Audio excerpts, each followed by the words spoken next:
Біздің жеңісіміз Амантай батырдың арқасы. Бауырлар, сендермен қарулас болу мен үшін үлкен мәртебе.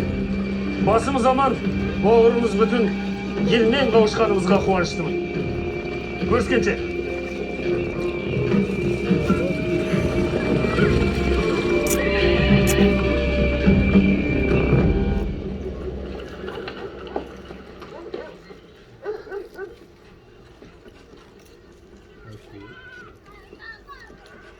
Қайда жүрсің?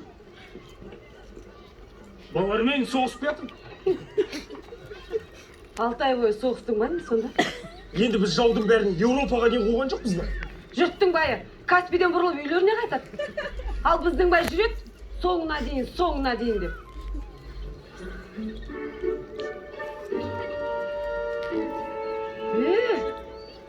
Мыналарың кімдер?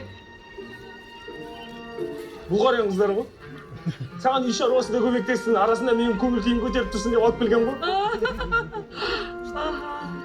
Сыйлық қалай? Жүрш.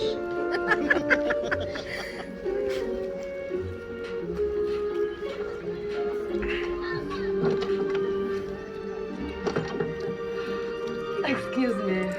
1 minute, please. Okay, it's no problem. Саған не? Бір қатын жетпей ма? Ем сенің қолыңыз артын жауап берген жоқпын ба? Саған біреу менің қолым қысқа деді ме, бұтым талтақ деді ме? Жоғал! Жат емес па? Не болмағанда шешіппесін. Қайда ақсай, бақа көтеріп қос не? Мына саны.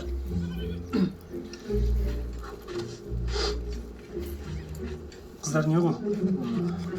Үйлеріңе қайта бересіңдер ме? Бәйбіше көнбей жатыр. Тіке жүресіңдер де бұл, тіке жүресіңдер де. Ташкенттен оңға бұрыласыңдар. Стоп. Вы с ума сошли? Муж с женой ругаются. Но они же в конце фильма помирятся. Фильм так и называется «Помирись».